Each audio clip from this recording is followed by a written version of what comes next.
Hola, gente. Un hecho inédito en los hitos musicales en nuestras vidas.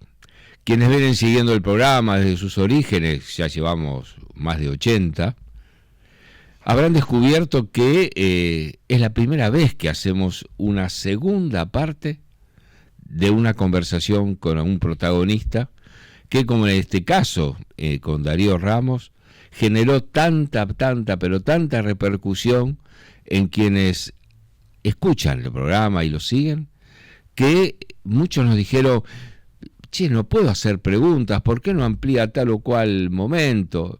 Y de ahí, pidiéndole permiso a Darío, me animé a decir, bueno, mándenme las preguntas que tienen ganas de hacerle. Y con la buena onda y buen humor que tiene Darío, acá estamos, comunicados, y vamos a tratar de atender, fundamentalmente, las preguntas que nos hicieron llegar y que vamos a tratar de ser concretos, concisos, para dar satisfacción a toda la gente que, como dije recién, tomó esa tarea de mandarnos algo sobre ese fabuloso viaje que Darío Ramos había hecho con su compañero Pablo por el Paso del Noroeste. Hola, Darío. Hola Jorge, ¿cómo estás? Muy bien, gracias nuevamente. Qué repercusión tuvo tu Me parte. alegro mucho por tu programa también, Jorge. Sí, un gusto. Y como tengo la flexibilidad de poder darnos permisos para elegir y hacer lo que queremos dentro de lo que medianamente es el seguimiento del podcast bueno, dije, vamos a hacer esto.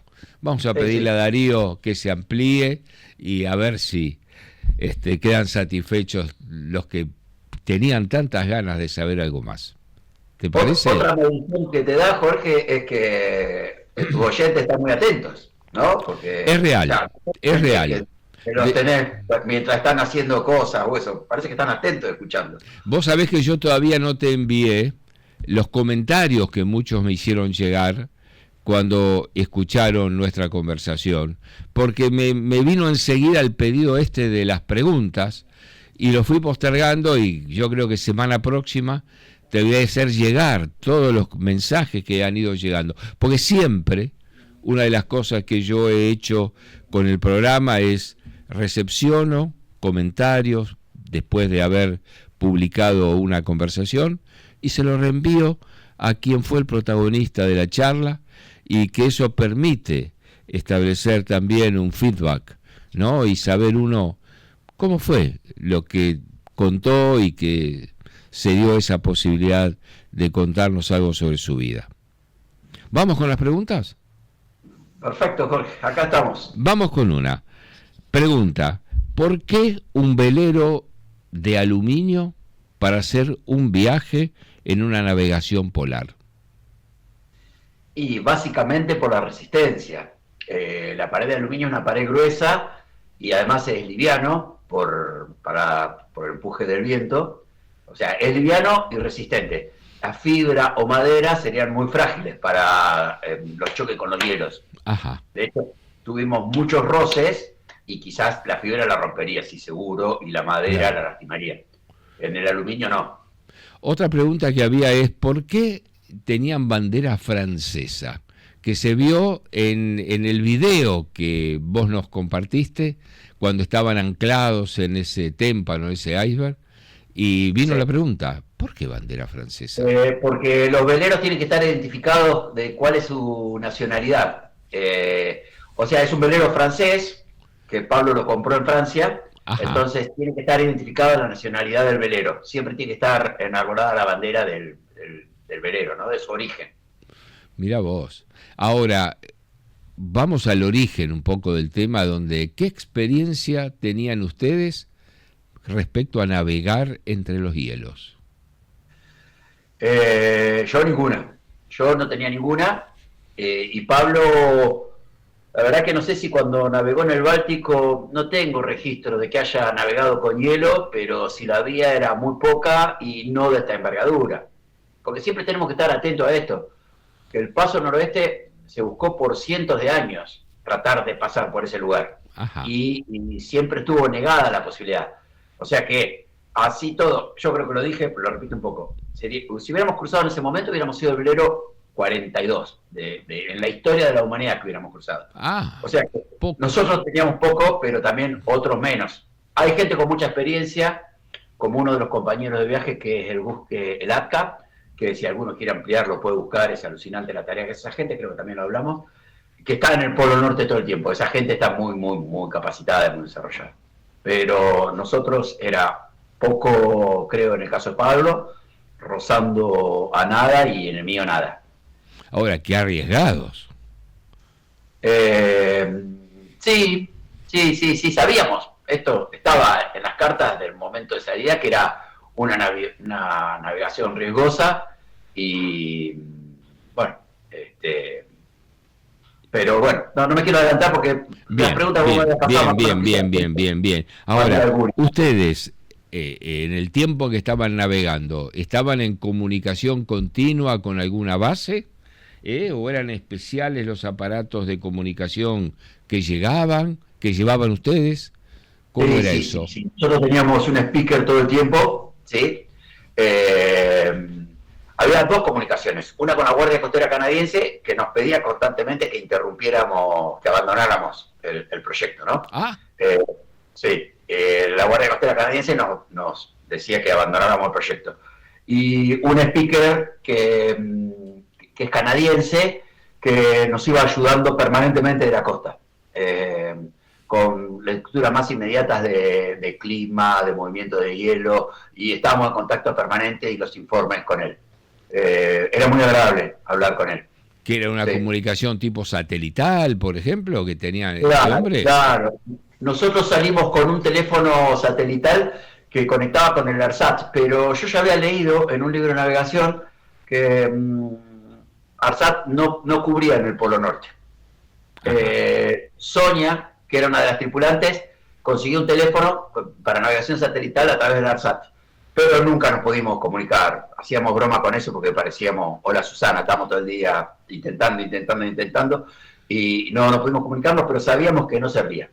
Después Pablo compró un teléfono satelital en Groenlandia, ¿sí? Porque por no tener comunicación satelital cruzamos una navegación dura, tuvimos en el Mar del Norte con olas de casi 4 metros, que también la conté en la charla anterior, así que eso nos faltó de meteorología. Cuando ya enfrentamos a cosas estuvimos mucho mejor. Y había otro speaker también desde Argentina, que nos ayudaba con la meteorología. ¿Y el Así, speaker de Argentina cómo era que estaba conectado? ¿Visualizaba de algún modo la ruta de ustedes? básicamente la meteorología. Nosotros pasábamos la ruta, pero nos iba anticipando la meteorología, con lo cual tuvimos mucho mejor lectura, ¿no? Sí. Vuelvo un poquito a lo que dijiste recién, que ¿qué era? La Marina canadiense, la prefectura La canadiense, Guardia Costera. la Guardia Costera les decía, no sigan viajando. Sí. ¿Se enojaron con ustedes en algún momento? No, jamás. Y después tenés también una pregunta que habla sobre eso. No. Ese año, intentaron cruzar 40 y pico veleros, más o menos, había preparados como para cruzar. ¿La misma ruta que ustedes? ¿No te escuché? ¿Con la misma ruta que ustedes, esos veleros también? Claro, ellos habían llegado antes al paso del noroeste, pero el tema de los hielos, ese año, yo siempre lo digo, fue muy beneficioso para la Tierra y muy perjudicial para nosotros, pero bueno, ese año el hielo fue el año que más tardó dentro de la época que comenzó el deshielo y el calentamiento global en deshacerse, en romperse el mar, ¿no? El mar congelado. Ese año tardó mucho más, de hecho eso es lo que dificultaba el acceso, porque ya se venía terminando el verano polar. Entonces no se abría el paso. De hecho, quedamos solamente 3 veleros para cruzar, ¿sí? Y en el otro lugar y uno solo cruzó ese año, uno solo. No me acordar el nombre, Thor se llamaba el velero que cruzó. Era un velero escuela o algo así porque tenía como 40 tripulantes. Ah, flor de velero. Sí. Ahora, ustedes viajaban, tenían esos informes meteorológicos, aparte en la radio, escuchaban música, ¿qué otra cosa tenían ahí un poco como entretenimiento, no? Sí, básicamente teníamos la música que teníamos nosotros, que teníamos en la computadora, ¿no? Ah, Sí, sí, sí. Y las radios se ocupaban pura y exclusivamente para estar en contacto todo el tiempo. Y el teléfono satelital lo usábamos también como esporádicamente para mandar mensajes a nuestra familia, ¿no? claro, claro. Sí, pues supongo. Tuvimos una brecha muy larga, esta que te digo, cuando cruzamos el Mar del Norte, eh, sin comunicación, porque el teléfono, este satélite no nos servía, que sabíamos que no iba a servir, pero Sonia tenía mucho optimismo como que iba a funcionar, pero no, nunca anduvo, y estuvimos mucho tiempo incomunicados, casi 8 o 10 días, con lo cual habían estado muy preocupados, por eso mejoramos la charla esta. Porque Claro, hablábamos con nuestros amigos, con nuestra familia, con los claro, hijos. no apareció en ningún momento ninguna pregunta sobre esto que vos contás, ni se me había ocurrido tampoco a mí. Pero claro, la familia de ustedes estaba pendiente y ustedes queriendo saber también cómo se encontraban ellos. Claro, sí, sí, sí. Sí, así que bueno, dado eso que fue bastante, me acuerdo que mi hijo más grande, como era que estaba más al tanto, y era el que yo tenía como mi contacto primero Informar. para, um, para contactar, valga la redundancia, si pasaba algo, mi hijo el que no seguía, en el momento cuando perdió esos 10 días, dijo, bueno, dice, nada, debe estar todo bien, porque si no ya me van a avisar, así que fue un poco intranquilidad, estuvo eso, y bueno, en este caso ya veníamos mejor, desde que salimos de Groenlandia estábamos mejor comunicados. Darío, ¿ustedes tenían esas referencias de la gente que de la costa o de Argentina o mismo de la Guardia Marina de Canadá les iban informando detalles? Pero, ¿cómo se orientaban ustedes para navegar entre témpanos móviles? Mirá, es como si fuera, como para explicarte, sería como un delta, donde hay islas, ¿no? Vos tenés un par de recorridos. Depende el camino que tome el hielo, que se va rompiendo. Imagínate que el mar está congelado, se va partiendo y eso empieza por las mareas, por las corrientes, por viento, empieza a moverse entre esas islas. Nosotros teníamos un camino trazado entre las islas y lo rectificábamos con el movimiento del hielo. Lo que sí era un camino que nosotros rectificábamos, la Guardia Costera nos pasaba el informe a nosotros, aproximadamente a las 5 de la tarde, siempre recibíamos la hoja de hielo, pero todo ese trayecto desde las 5 de la tarde hasta las 12, las 24 horas que venían, nosotros no teníamos que ir calculando cómo se iba a mover el hielo, ¿no? Eso era El modo en el cual circulaban. estaba en eso, en saber qué canal iba a tapar, cuál no iba a tapar, y además leer, teníamos mucha lectura de los navegantes que habían tenido éxito y que habían pasado anteriormente, ¿no? De hecho, nosotros nos encontramos con un velero francés, el Sauvage, de tripulación francesa, con el cual casi navegamos juntos, donde nos pudimos amarrar, compartimos una noche, y con ese navegamos hasta Fort Ross, y en ese lugar nos encontramos los cuatro veleros que estábamos para cruzar, nos encontramos en Fort Ross, y era tan angosto el estrecho de Bilo por donde teníamos que pasar, que teníamos que esperar condiciones óptimas, porque, bueno, nada. De hecho, fue donde naufragamos, ¿no? En ese estrecho.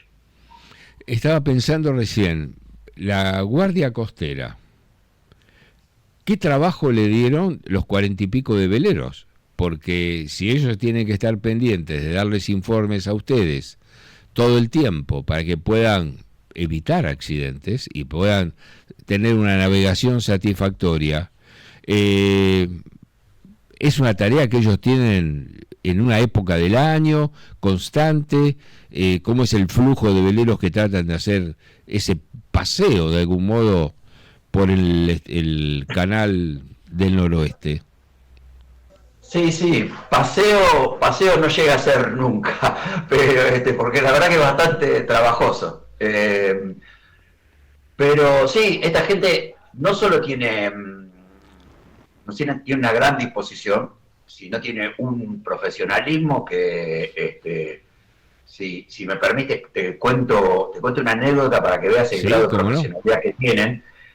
Nosotros, después de que naufragamos, yo tomo un avión, tomo varios aviones para tratar de llegar al continente, que va pisando estas islas, que yo te cuento lo que es el Paso Noroeste, y antes de llegar al continente, en Iqaluit,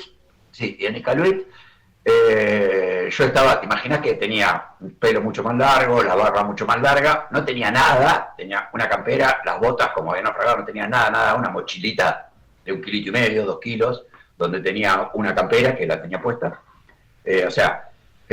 Bueno, y una gorra que usaba para navegar. Yo estoy ahí esperando el avión, había llegado muy temprano porque obviamente no me quería perder ningún avión, llegaba con 5 horas de adelanto acá al aeropuerto, y pasa un hombre, se vuelve y me habla en inglés y me dice: usted es el náufrago de la Naita, me dice. Y le digo: sí, ¿por qué me conociste? Le digo: mi bota era lila. Le digo: por mi bota es lila me habrá conocido. Me dice: no, dice, era el jefe de la Guardia Costera Canadiense. Ah, El jefe de la Guardia Costera Canadiense me identificó a mí en un aeropuerto chiquitito, ¿sí? Yo digo, eso habla de la obsesión y del seguimiento del trabajo.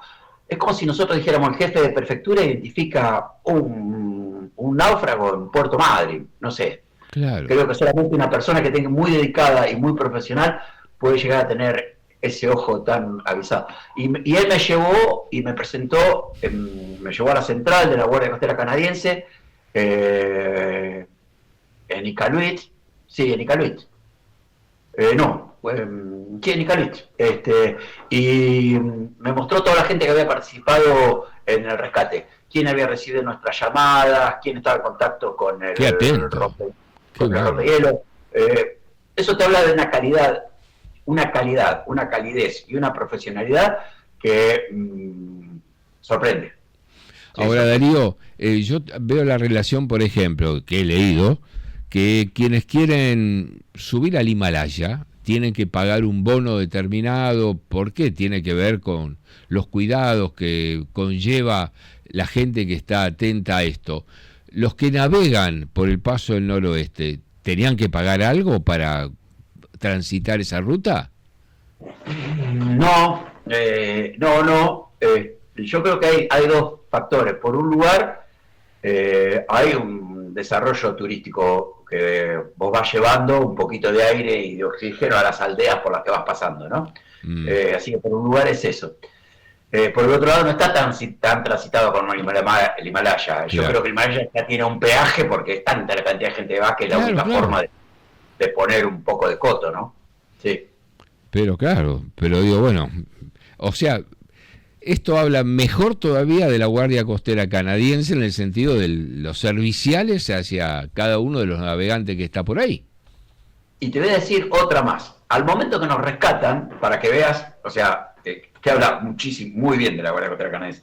Al momento que nos rescatan, que nosotros estábamos en el rompehielo, una de las intrigas era, o sea, ya habíamos averiguado que salía $3.500 cruzar, por ejemplo, desde el lugar donde nos dejaban, desde Bahía Resolute, a tocar el continente. Ese Ah, vuelo salía $3.000 y pico, lo conseguí por la mitad. Y ya eso era una cosa de decir: wow, estaba con los ojos abiertos claro. así. Pues bueno, acá, yo de hecho ahí me estimuló a construir una red, que después no la usé, solamente la usé desde lo afectivo, pero no económicamente, pero era por decir si necesitaba alguna ayuda. Y ahí nos empezamos a preguntar con Pablo, cuánto nos iban a cobrar el rescate, Ah, porque algunos rescates son pagos. Y te juro que era esto, ¿no? Que yo en la primera charla te contaba, es como que no terminabas de recibir golpes y malas noticias, era un constante, inclusive hasta estar arriba de un rompehielos, o sea, no parábamos. Bueno, no nos cobraron nada, el bueno, costo fue cero para nosotros, fue qué cero. bien. Durante la navegación, ¿cómo se reparten las tareas? Que también es una pregunta que nos han hecho. ¿Cuándo eran los cuatro o cuándo eran ustedes dos? Pero fundamentalmente los cuatro. Mira, básicamente hay tarea, orden y limpieza, habíamos hecho alguna distribución para que no recayera siempre sobre alguna parte, así que habíamos hecho una distribución de orden y limpieza. La navegación lo tomaba Pablo como capitán y distribuía tareas, si en caso de navegación que necesitaba, que muevas un cabo, que lleve esto, que baje esto, o sea, esas tareas las distribuía Pablo ahí, en el caso cuando para murar en algún puerto, bueno, bajar las defensas, todo eso medio lo repartíamos en la orden de capitán, es una estructura bastante vertical y necesaria. Y después las reparaciones, Gustavo y Pablo trabajaban en eso, porque siempre se van rompiendo alguna cosa, o algo va fallando, o alguna bomba, o esto, aquello. De hecho, se nos congeló cuando estaba en Porto Bowen, antes de llegar a Fort Ross, en el paso noroeste, se nos congela el caño de agua y nos corta todo el suministro de agua en el barco. Así que inventamos un par de cosas, le metíamos la calefacción, hicimos con un tubo de bolsa nylon para meter calefacción hacia abajo, no funcionó hasta que se decidió cortar el caño directamente y empalmarlo. Pero bueno, se reparte. Quien tiene más ideas se encarga de las más y los otros, todos. Yo lo único que asumía un poquito más, porque bueno, yo cocino, me dedico a la cocina, y así que siempre tomaba un poco la posta de la cocina y las compras. Que es parte de otra pregunta, ¿qué tipo de menú más o menos se manejan habitualmente con estas contingencias y durante estos viajes? Yo cocinaba de todo. Mirá, había un grupo, el padre y una hija, que era un meteorólogo francés muy conocido, que era el otro barco que estaba mucho más atrás que nosotros y que no llegó, ni siquiera avanzó, el paso noreste no avanzó tanto, sino que estaba mucho más atrás, porque ellos iban haciendo un trabajo documental, así que bueno, era como más lento, pero habíamos compartido con ellos mucho en Groenlandia. Ajá. Y ellos te llevan toda comida ahí fosilizada, o sea, sobrecitos de comida. No sé cómo decirte, como la de los astronautas, como de... Claro. O sea, pero yo cocino, y cocinaba y compraba y Pablo siempre reconoció que mucha bolilla no daba la comida y reconoce que en navegaciones largas o en qué sé yo, es una alegría sentarse a la noche a comer una buena comida. Me imagino. De hecho, esta chiquita, un día que había hecho una musaca, yo que estábamos en Groenlandia, que habíamos invitado a los franceses a comer, la chiquita era divina. Se levantaba la remera y se refregaba así la panza y decía, ¿puedo comer un poquito más? Decía. Así que claro, porque nosotros cocinábamos y comíamos, qué sé yo. Me acuerdo, con ola de 4 metros en el Mar del Norte, teníamos un pollo que estaba medio fusilado, que había que comerlo, porque ya lo tuve que lavar con la bandina un poco, porque estaba pasado. Bueno, ¿qué hacía para disimularle? Y hice pollo crispy, entonces la cocina, viste que pivotea por las olas, ¿no? Ajá. Entonces, claro, la cocina iba así y mi sartén tenía un pedacito de aceite chiquitito así porque estaba como en falsa escuadra. Claro. Y ahí en el pedacito de aceite donde iba hice pollito crispy para todo, para aprovechar ese pollo. ¿Cómo es el pollito crispy? ¿Cómo es el pollito crispy? Yo no soy cocinero. En las cervecerías que viene con, ¿cómo se llama? ¿Qué, saltado? Con cereal, de avenas, y rebozado y frito. Que pedís con salsitas así. Bien. Bueno, y pollito frito. Ahora, con poco de cereal, de avena, pan rallado. Darío, con tus habilidades vos sos un jugador elegido para cada travesía, ¿eh? Mándemelo a mi barco. Y otra más, ¿cómo se llama? En Escocia compré pedazos de cerdo e hice jamones para el viaje. Así que tenía jamones hechos que los tenía guardados en una cajita con sal y los fui sacando y sobrevivieron bastante bien y los comimos. Qué jugador. Ahora, vos contabas que cuando estaban Sonia y Gustavo, por diferentes divergencias o como llamaste, diferentes motivos, se bajaron. Acá hay una pregunta reiterada por muchos que dice, ¿qué pasó que se bajaron? Motivo. Mira, ahí hubo algunos cálculos. Me parece que se le hizo muy costosa la navegación, en primer lugar, y hubieran preferido hacer otra cosa los chicos, ¿sí? Y por el otro lado, después encima el papá de Gustavo estaba mal. De hecho, creo que llegó Gustavo y falleció en el viaje mientras él iba para allá. ¿Argentinos ambos? ¿Argentinos ambos?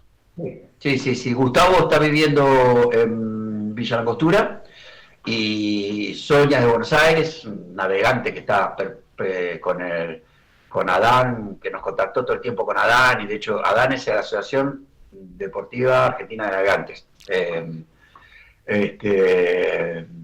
Y con esa gente hemos estado muy en contacto, muy agradables. Luis, el presidente de la asociación, también tuvimos mucho contacto con ellos. Era otra persona con la que hablábamos mucho. Y, o sea, básicamente fueron los costos y las situaciones familiares, ¿no? Bien. O sea, no hubo... Nosotros tuvimos un gasto grande, que fue que se compró, por ejemplo, toda la comida en Groenlandia para 4 meses, para poder llegar a California. Bien. ¿Sí? Entonces esas cosas, bueno, iban minando las tarjetas de crédito y las cosas, y los valores de poner el polo era todo muy alto. Claro, vos lo dijiste, sí. Ahora, bueno, lo interesante de esto es que no hubo una pelea, no hubo un problema de convivencia, sino que los motivos que vos contaste son más que valederos, y más tratándose de un tema de salud del padre de Gustavo, ¿no? Sí. En tu charla, en nuestra conversación anterior, vos contaste que estuvieron un tiempo en una aldea inuit. Hay una pregunta que dice, ¿cómo es la vida en lo cotidiano en la aldea inuit? ¿Y qué costumbres más o menos podés rescatar, de contar y compartir? Yo estuve en 3 pequeños lugares inuit, absolutamente. Esta, la más pintoresca de todas, estaba en el extremo sur de Groenlandia y se llama Apilatok, muy aislada. De hecho, nosotros habíamos corregido las cartas de navegación y teníamos que enviarlas y perdimos el libro. Usamos un libro que viene con toda la información, porque llegamos muy tarde a ese lugar, y está como en un fiordo muy metida adentro, es un puerto muy protegido que tiene. Fue difícil encontrarla, de hecho estuvimos navegando un tiempo al revés. En esa navegación fue la primera vez que vi la estrella polar, que la teníamos arriba nuestro. Emocionante eso también. Y esa aldea está muy aislada. Saben llegar los cruceros, de hecho llegó un crucero y toda la gente de la aldea se pone sus mejores galas inuit y va a la iglesia y cantan, tienen un coro hermoso, tienen una facilidad extraordinaria para los idiomas. Nunca habían escuchado hablar español porque ellos hablan inuit, hablan inglés porque es lo que tienen contacto, y además hablan lenguas nórdicas. Es una colonia de Dinamarca, así que hablan lenguas nórdicas, que son 3 raíces muy diferentes, ¿no? Claro. Entonces, tienen un oído musical muy desarrollado y intercambiábamos palabras y nos preguntábamos y repetían el castellano casi sin acento. Era impresionante. Yo le decía, no sé, hola, y decían hola, le enseñaba palabras y lo repetían tal cual. Bueno, tuvimos alguna gente con la que nos hicimos conocidos cuando estuvimos en Apilatok. La verdad que fue muy lindo. Básicamente ellos se dedican a la pesca. Claro. Hay un porcentaje de subsidio muy alto del gobierno canadiense con el combustible, porque lo loco, por el canadiense y Groenlandia, ¿no? Lo loco es que Groenlandia, por ejemplo, es un país que no tiene caminos, porque la única conexión es por mar. Loco pensar en un lugar que no tiene caminos. Sí. Entonces, la única forma que estos puedan subsistir es con unos subsidios altos e importantes al gasoil y a la nafta para que se puedan movilizar y además calefaccionarse. Sí. Esas poblaciones inuit, ¿de cuánta gente más o menos estamos hablando que tiene cada una? Aproximadamente, ¿pueblos de qué población? 300, 400 personas. De hecho, en Bahía Resolute vi Viste que los inuit comen carne cruda tradicionalmente Sí. y no tienen ingesta de verduras durante mucho tiempo y el cuerpo se especializó en estar alimentado solamente con proteínas para el procesamiento y no le levante los ácidos úricos y te destruya. Entonces, tiene una adaptación muy estudiada del cuerpo para la alimentación, ¿no? Y ellos comen la carne cruda y eso lo vi en una mesa, senté en una mesa, la gente, no solo que tienen mesa y silla, pero estaban sentados en el piso comiendo carne, creo que era de una foca o de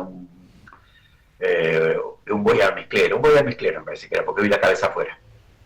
Mira vos. También en ese tránsito que ustedes tuvieron y que tiene que ver con lo cultural, ¿no? Vos contaste que observaron restos arqueológicos que suponemos deben ser de la cultura de algunos pueblos vikingos o de qué otra cultura, Darío. Sí, hay como varias culturas y varias, no sé cómo decirte, pero varias culturas inuit que son bastante diferentes. Y hay lugares que han sido poblados por un lado o por el otro. Eh, Cerca de Arresolut vimos un lugar que estaba poblado casi 20.000 años antes de Cristo, sobre ese hielo, ¿no? O Upa. sea, con unas condiciones totalmente adversas. Y es muy, muy llamativo con los poquitos recursos que tienen, cómo los utilizan. Yo vi las construcciones de los kayaks en los museos y son con pedacitos que encuentran de madera en un lado, con un pedacito de esta cosa, con un pedacito de cuero, con un huesito. Está todo armado, todo como ensamblado, Bien, con muy, muy poca cosa. Pensá que no hay árboles tampoco, ¿no? claro. O sea, no hay leña. Eh, Y Así que, resuelven situaciones igual. perdón, no escuché. Y que resuelven situaciones igual. Sí, sí, sí, sí. Así que bueno, ahí estuve en un par de emplazamientos, en casas, ellos tenían casas de invierno y casas de verano, de hecho para ellos la casa sigue siendo muy importante, o sea, es cultural, ellos van a cazar, ahora cazan con rifle y antes cazaban con lanzas y arcos, pero se sigue cazando, inclusive un abuelo inuit en Pony Inlet, que es la otra aldea que también estuve, me contaba que los jóvenes no tienen tanto respeto por la naturaleza, lo que se va diciendo en toda la cultura, ¿no? Porque ni siquiera tienen el tiempo de que ellos van a cazar el narval, que es esta ballena que tiene un cuerno, se le desarrolla un colmillo como un cuerno casi de 3 metros, ¿sí? Que lo usan para defensa, un cuerno retorcido. Ajá. Este, y cuando cazan los narvales tienen que esperar que cuando suban y se llenen bien de aire, porque si los matan antes se hunden y no lo tienen. Entonces decía, ni siquiera tienen la paciencia de esperar, o sea, como que bueno, Para la sacarlo juventud. como corresponde. Sí, sí, sí, sí, porque directamente perdían la casa. Darío, Eh, siendo dos tripulantes cuando se bajan Gustavo y Sonia, ¿fue prudente haber continuado el viaje hacia el paso del noroeste? Dos cosas te voy a decir eso. Uno que quedó enganchado con la pregunta anterior. La otra que teníamos era lo de las guardias. Sí, Cuando vos sí. decías cómo se reparten el Sí, trabajo. Cuando preguntaban éramos cuatro, por qué eran guardias de 2 horas y demás. claro, cuando éramos cuatro dormíamos bastante, porque podíamos dormir casi 6 horas. Cuando quedamos nosotros dos, las guardias se reducen a 2 horas afuera y 2 horas adentro. Eh, Mira, vos me preguntás si es prudente. Al otro año Pablo volvió al Paso Noroeste Ajá. y lo cruzó y lo iba a hacer solo. Ajá. Eh, de hecho, yo estoy entrando en San Martín de los Andes al negocio de un amigo y vino un amigo que es bastante aventurero y bastante más loco, creo que nosotros, que también estaba haciendo cosas por el mundo, es una persona muy de montaña, que está todo el tiempo caminando en alta montaña y trazando señas. Que sé. Yo le digo, che, Pablo, vas solo. Le digo, ¿no te animás a subirte vos? Y le encantó la idea y se sumó con Pablo a último momento. Hizo un recorrido raro en avión para encontrarlo porque Pablo ya estaba en Canadá, tenía que cruzar a Groenlandia para después entrar a la ruta del Paso Noreste. Así que creo que se sumó en Groenlandia o no, en Groenlandia se sumó. Y viajó vía América, que es carísimo, pero bueno, pudo hacer eso. Cruzaron los dos, pero ese año, al otro año, casi no vieron hielo, Jorge. Mira O vos qué sea, cambio. casi un paseo, dicen que fue. Bueno, nosotros trabajamos todo el tiempo que entramos en el Paso Noreste con el hielo. Todo el Ahora, ¿qué tiene que ver con esto que vos contás del hielo? Otra pregunta es, ¿cuándo fue que empezaron a sentirse acorralados de algún modo con los hielos? Mirá, hay como 3 momentos. Primero era cuando paramos en Ponillet, después de estar 8 días sin poder dormir, que íbamos durmiendo de a 2 horas, 2 horas de guardia, 2 horas de cosas, 8 días, te fatiga mucho, te estresa, sí, quedas muy estresado para alterar todo el ritmo de sueño y descanso, ¿no? Y logramos alojarnos a un precio más o menos que se podía pagar en un hostel, y esa noche, esa mañana, a la madrugada, después de haber pasado una noche, después de dormir tranquilo, yo estaba preparando un café con un placer, y nos tiraron la puerta abajo porque el barco lo estaba empujando el hielo y le iba a arrancar la cadena. Tuvimos que salir corriendo así como estábamos, meternos en el agua con ¿cómo se llama? Con pantalones cortos, y ese fue el primer aviso del Paso Noroeste cuando recién ingresamos. El segundo fue cuando encontramos un parche de hielo que no podíamos pasar y decidimos descansar en ese parche, pero en este caso no anclamos en iceberg, sino que nos dejamos arrastrar con la corriente de hielo, quedamos sueltos con la corriente de hielo. Ahí también trabajamos muchísimo.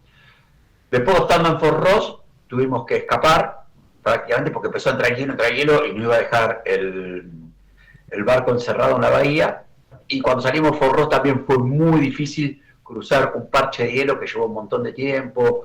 Creo que lo conté, yo estuve parado como media hora en el palo mayor, y parado sobre unos palitos, porque los pies te quedan como si fueran un loro de estar parado de arriba tanto tiempo. Y trabajamos bastante para cruzar eso, y bueno, y toda la mañana habíamos estado trabajando mucho en Fort Ross, empujando hielo para que no nos arranque la cadena. ¿Qué es un parche de hielo? Son los bloques de hielo que se van rompiendo del mar. Imagínate toda una superficie de mar congelado. ¿Sí? Por efecto del calentamiento global, eso, en esta parte del ciclo de la historia, triste para la humanidad, se empieza a partir, se cortan en bloques, en iceberg, y empiezan a navegar por todos lados, y se va abriendo, ¿sí? Entonces, los parches de hielo se evalúan con 2 números. Por ejemplo, un parche de 4 en 10 quiere decir que en una superficie de 10, una cuarta parte está ocupada por hielo, ¿no? Nosotros tuvimos un parche de 5 en 10 y de 6 en 10, o sea, con mucho hielo. ¿Sí? Bien, bueno. Ahora, ¿por qué anclaron ustedes, preguntan, en un témpano que tiene movimiento? ¿Evaluaron que no iba a girar o a desplazarse? ¿Qué ocurrió? ¿Se habían quedado sin combustible o no había viento? No. Mirá, los 4 barcos que estábamos en Fort Ross esperando que se nos diera la brecha para entrar al estrecho de Byllow, que era lo más peligroso, un estrecho muy angosto, hay muchas rocas y además tiene una diferencia de altura que ocasiona corriente hasta 16 nudos. Los 4 barcos salieron 3 y se quedaron al garete detrás de una isla que hay enfrente de Fort Ross, no me acuerdo el nombre en este momento. Al garete quiere decir que no podían anclar. Y entonces, ¿cómo se llama? Esos 3 barcos no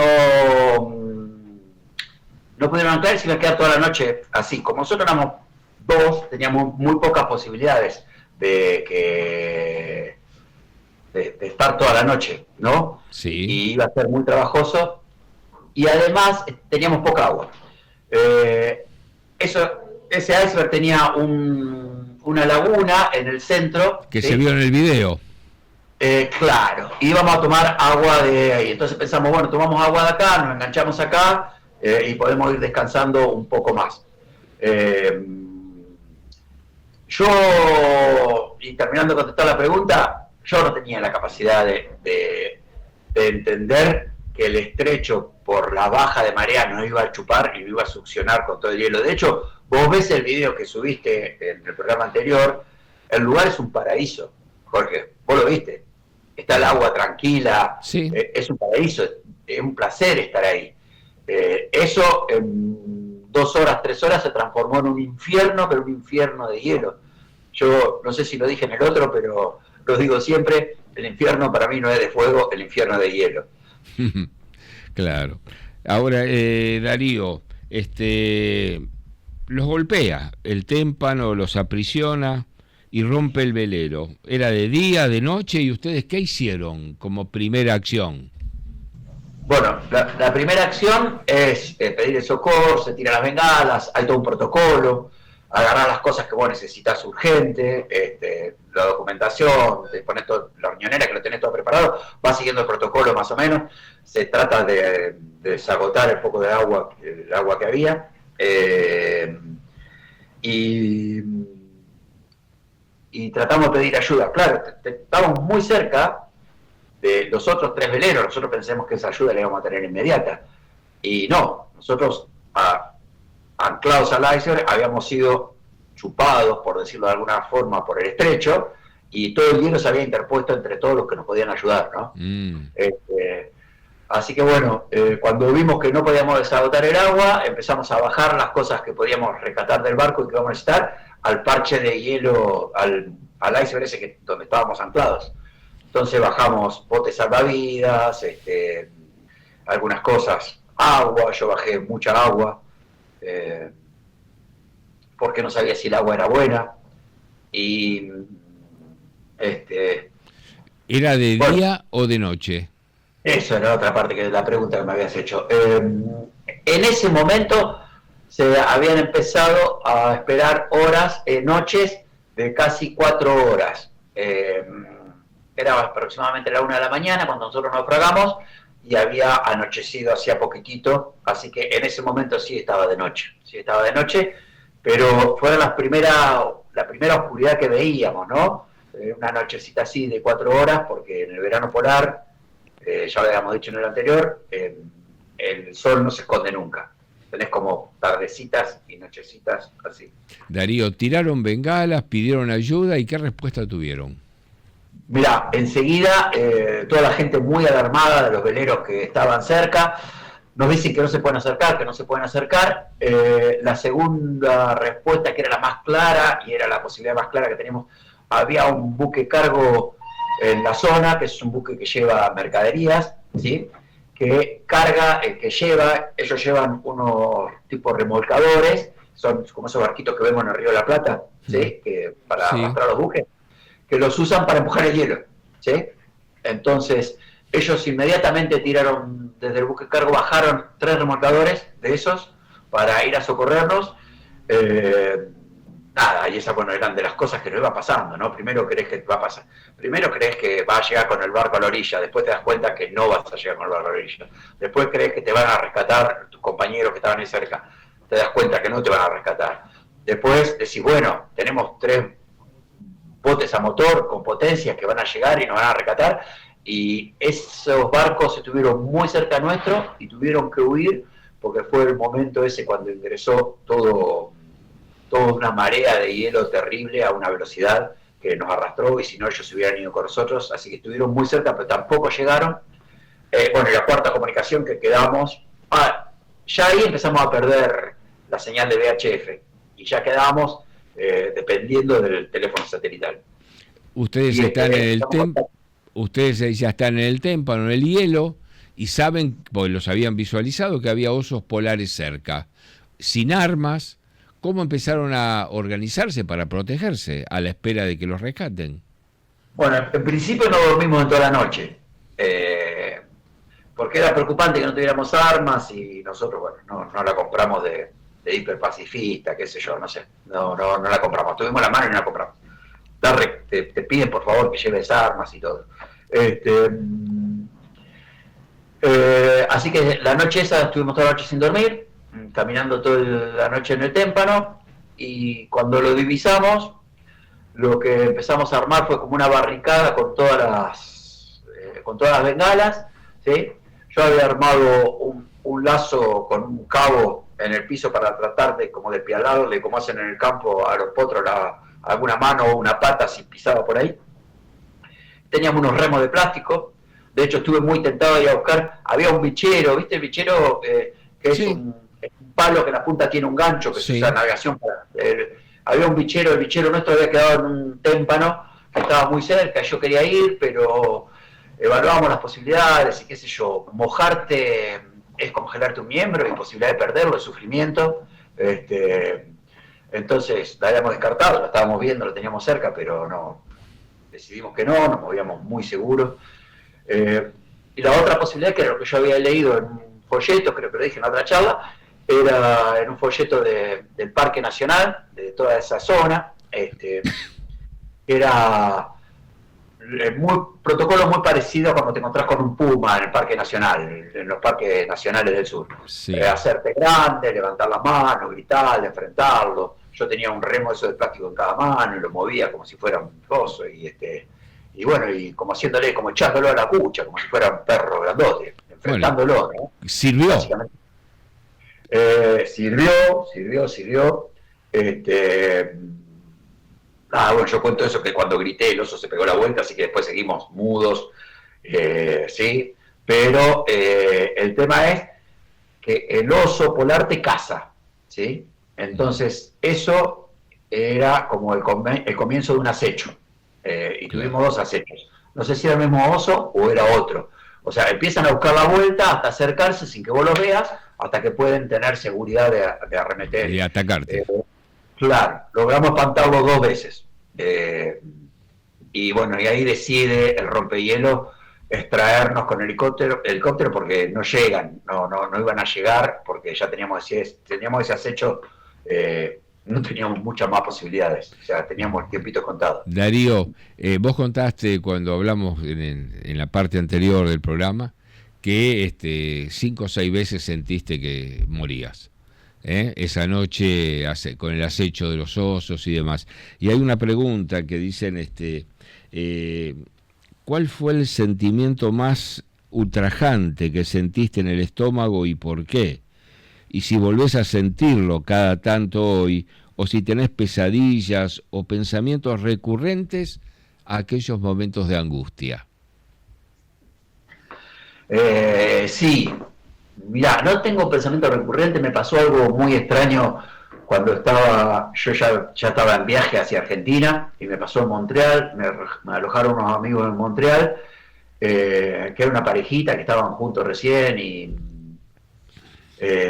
yo a la noche me despertaba y me iba a la ventana porque pensaba que estaba navegando. O sea, eso me pasó muchas veces, y después nos dimos cuenta que ellos, como claro, no tenían dónde alojarme, habían ido a comprar un catre, era un catrecito que se movía un poco cuando yo me daba vuelta, entonces me daba la sensación de que estaba navegando y yo pegaba el salto y me iba corriendo a la ventana. Entonces, como 2 o 3 veces en la noche me encontré que me pasaba lo mismo, ¿no?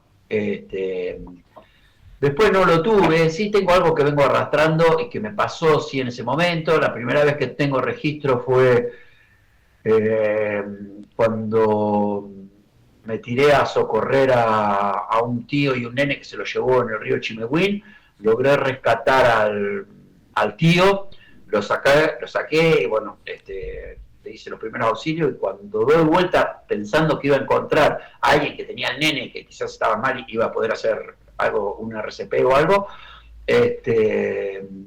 estaba totalmente desierto el río, o sea, no lo vi y no había nada, no había ninguna posibilidad y el estómago se me retorció así en la boca del estómago, así. Y eso lo volví a sentir en el momento con los hielos.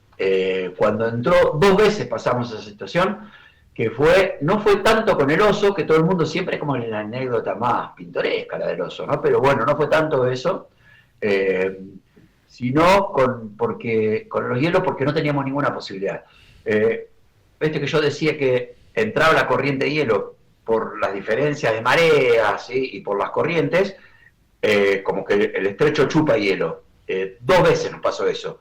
Nos arrastra sobre el hielo que estamos nosotros y arrastra todo el hielo de la zona, que nos golpea, nos empuja, ocasiona corriente y contracorriente, como estás en una montaña rusa sin carrito, ¿sí? Ese fue terrible porque ahí no tenés ninguna posibilidad. Claro. Dentro de todo, el oso vos te la imaginás, qué sé yo, le tiro el pelo, le pincho un ojo, claro, lo empujo. Pero en lo otro no tenés cómo. y que no van a funcionar, pero no sé, te imaginas algo. Ahí no teníamos nada para hacer. Eso era, sí. Darío, ¿cómo resolvieron el tema? Vos hablaste recién del frío si entrabas en contacto con el agua. ¿Cómo resolvieron el tema de estar tantas horas en el hielo con el frío? Estamos bien equipados. Mirá qué lástima, no subí no traje las botas para mostrarte las botas, porque fue el único calzado que me quedó con el que volví hasta Argentina con las botas esas. Sí, de acuerdo, lo dijiste. Botas muy buenas, una bota de pescador. De hecho, lila, color lila. Sí, color lila, eran muy llamativas. De hecho, cuando me subo en Filadelfia, creo que esto no lo conté la otra vez, pero te voy a contar, no es agradable. Cuando me subo en Filadelfia yo no las soportaba más, las botas, unas botas como de neopren, le puedo decir, de caña alta y de goma abajo, ¿viste? Te imaginás como condensa, olores, claro, y cosas, botas, es terrible, y yo no las aguantaba más. Y cuando subí el avión, me la saqué porque no la soportaba más, las tenía puestas, no sé, hace como 16 horas, 18 horas que tenía puestas las botas, ¿viste? No sabes el olor que hay. Los vecinos. Y la azafata pasó con... y yo no me la pienso poner. Estiré las patitas, había un hombre asiático adelante mío, estiré las patitas, metí las patas por abajo del asiento, así, estiré allá abajo, lejos. Qué bárbaro. Navegué para otro lado el olor, perdón. Nos quedan pocas preguntas. Darío, ¿cómo los rescataron del helicóptero? ¿Bajó el helicóptero, les tiraron una cuerda, los elevaron? ¿Cómo fue? Sí, bajó el helicóptero. Bueno, y esto te decía, nosotros teníamos unos enteritos también que habíamos comprado para eso, que si te caías al agua te daba un tiempo de 40, 50 segundos más o menos, como para que te puedan rescatar con los enteritos que teníamos puestos. 40, 50 segundos. Sí, menos de un minuto era así. Pero bueno, eso nos mantuvo muy bien. Y de hecho yo tenía una campera que no la usé nunca, la tenía en la mochila, en la espalda para que me diera calor, pero con eso estaba bien. Y el helicóptero sí nos dijo que mirar, yo ya había revisado, lo primero que hice cuando bajé del barco, antes que se terminara de hundir, bajé y revisé todos los lugares donde se podía llegar a romper, ¿sí? Donde podía haber grietas, porque se pueden romper y dar vuelta, ¿viste? Que era una cosa también que evaluábamos todo el tiempo, que nos podía pasar. Entonces caminé buscando las grietas y había detectado lo que me pareció a mi criterio lo más firme, habíamos puesto las cosas ahí. Nos pidió que viéramos cuál era el lugar más firme donde podían bajar y que lo marcáramos. Lo marcó Pablo con una bengala, pero de todas formas no se veía porque entró una niebla terrible, así que no se veía. Nos detectaron porque prendimos una bengala, si no, no se veían. Vos subiste las fotos y no sí se ve. Y creo que el helicóptero bajó, pero creo que ni se posó. Tanta pericia tenía el comandante de ese helicóptero que creo que estaba suspendido al caso. Esperándolos. Sí. Así que subimos corriendo y ahí subimos. Y cuando llegaron al rompehielos, preguntan, ¿cómo los trataron? ¿Los retaron? No, ¿Y cómo es el día a día ahí en una nave de ese tipo? Yo te lo decía como conclusión el otro día, viste, como una de las conclusiones que yo siempre saco de esto, es muy loco que te devuelvan la vida, pero es más loco todavía y es mucho más movilizante que te devuelvan la vida con una sonrisa. Y los tipos nos trataron, pero de maravillas. De hecho, no habían hecho la fiesta porque habían socorrido a gente antes que nosotros, después nos socorrieron a nosotros, y se hace una fiesta como cuando vos cruzás el Ecuador. El Ecuador, se hace una fiesta cuando entras al círculo por el Ártico. Ajá. No la habían hecho, la hicieron cuando ya nosotros estamos arriba, nos invitaron. La verdad que se come muy bien. Nos dieron ropa porque no teníamos, nos dieron ropa, nos dieron pantalones y unos buzos. Y la verdad que sí, nos trataron muy bien, Jorge, un placer. Darío, ¿y el velero estaba asegurado? ¿Tenía un seguro? El velero estaba asegurado. Porque se hunde y recuperan algo, ¿qué rescataron? Y además en dinero. No, el dinero y los documentos y todo eso vos tenés, es un protocolo de zafarrancho, de de abandono, lo tenés todo en una riñonera que lo manateás, te lo pones enseguida. No, eso, pero digo el valor del velero, el dinero me refiero. Perdón. Como seguro. Sí. Se aseguró, costó mucho asegurarlo, no te aseguran, la navegación es tan... la navegación es tan riesgosa que no lo aseguran, hay muy pocas empresas en el mundo que lo aseguran. Tardamos mucho tiempo hasta que apareció una aseguradora, eso fue en Inverness. La aseguradora mandó un perito a revisar el barco para ver si el barco estaba en condiciones de hacer una navegación transpolar. De hecho, al perito le regalamos un mate, una bandera argentina y un billete de 5 pesos con la cara de San Martín. Ahí en Inverness. Hizo fortuna el perito. Así que bueno,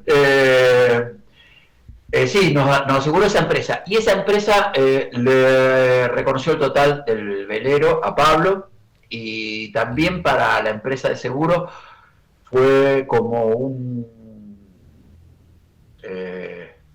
fue una gran promoción esto, ¿no? De haber cubierto ese... O sea, lo utilizó como promoción, sí. Fue difícil hacerse con el dinero, porque Pablo tuvo que viajar de Francia, tuvo que ir a Estados Unidos, sacarlo y todo, pero valor de... Pero recuperó.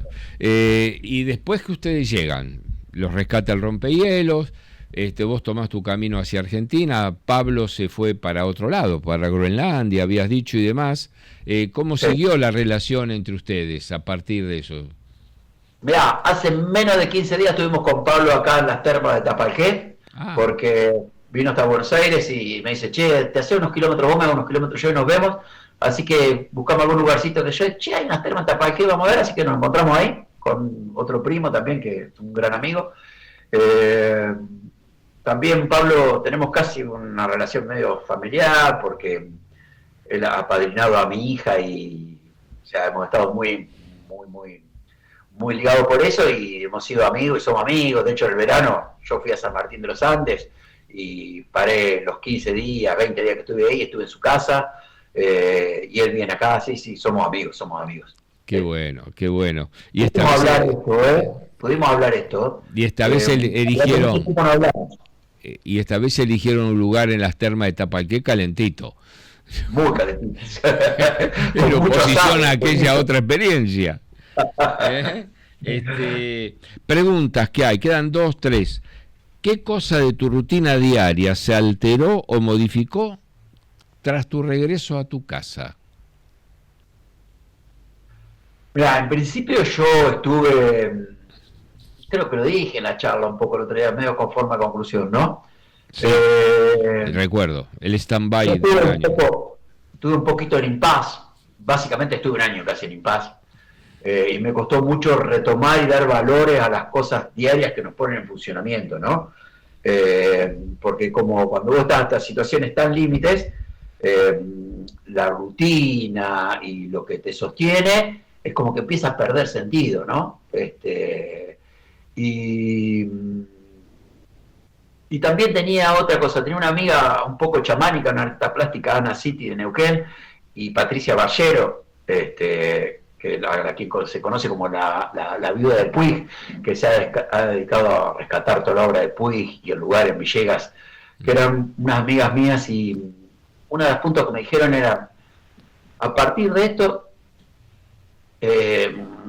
nosotros vamos a extrañar la persona que fuiste.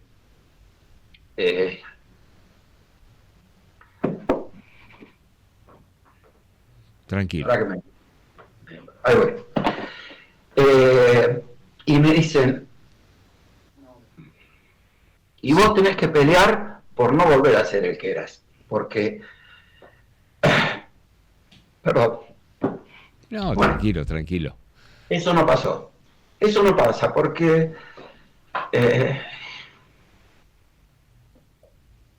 tenés que volverte a construir. Y te construís con la diaria, con la que haces todos los días, con levantarte, con ir a trabajar, con tener objetivos chiquitos. Sí. Pero bueno, sí. Hay una cosa. A mí me deja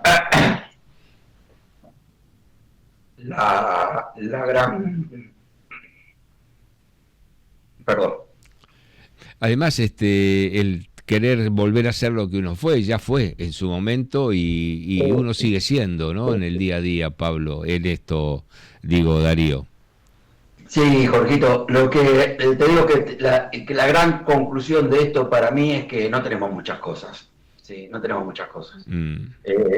Creo que la única cosa que tenemos es la vida. Todo lo demás es...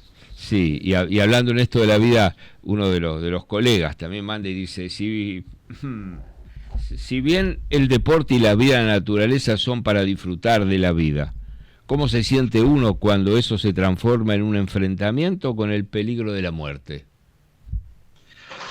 Y a esta hemos estado expuestos, qué sé yo, nosotros hemos hecho bastante vida de montaña y un par de veces me ha tocado estar cerca de algunos lugares complicados, ¿no?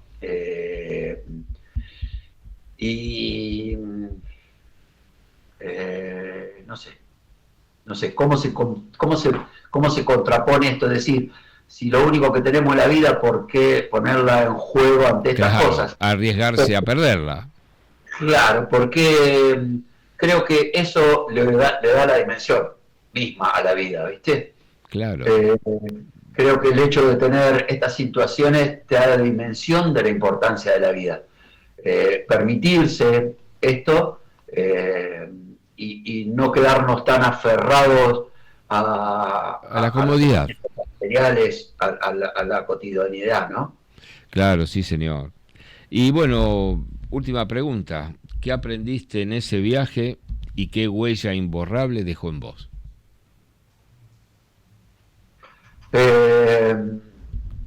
Mirá, es como darle una vueltita un poco también a esto que venimos hablando, Jorge. Creo que mi objetivo de ahí en más fue, por ahí, no sé si preservarme un poquito más, pero tratar de proyectar estos años de resto, o sea, proyectar esta etapa de vejez y estos años y poder vivirlos en un 100, ¿no? Activamente. ¿Perdón? Activamente. Sí, hice como una lista de las cosas que me gustaban y que no podían dejar de estar y de hecho en eso estoy, o sea, soy una persona que le gustan muchas cosas y todos me gusta tratar de hacerlas, qué sé yo, lo mejor que puedo. Soy malo en casi todas, pero intentás en todas. Claro, pero entonces me hice un punto de las cosas que quiero hacer y que no quiero dejar de hacer en estos últimos años de vida. Sí. Ojalá lo logres. Preguntan también cuándo sale el libro o la película. Que estás en camino el libro de talento. El libro de talento, pero te voy a decir que estas charlas con vos me entusiasmó mucho para retomarlo. Bueno, si sirve para ese impulso, adelante. Sí, bueno, sí. Darío, abrazo enorme, un gustazo, gracias, la repercusión que tuvo y lo que va a seguir teniendo. Y bueno, nos encontraremos en algún momento. Jorge, querido, permitime cerrar y veo para homenajear al querido indio que partió en estos días. Sí, cómo no. Con una frase que, qué sé yo la que había elegido en mi caso es, cuando la noche es más oscura, se viene el día en tu corazón. Y siempre es así.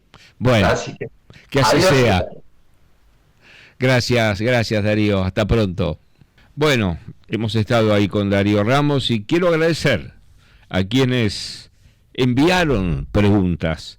José Luis Sazón, Liliana Pécora, Marcelo Grasso, Ariel Tejera, Gabriel Robito, Vanessa Di Stefano, Silvia Pereiro, Hernán Bentolila, Diana Pereiro, Silvana Mesiano, Mónica de Mosiaro, Rodrigo Perviú, Juan Agustín Madueño y Rubén Odo. A todos muchas gracias y espero que, queden satisfechos con esta charla que tuvimos nuevamente con Darío Ramos.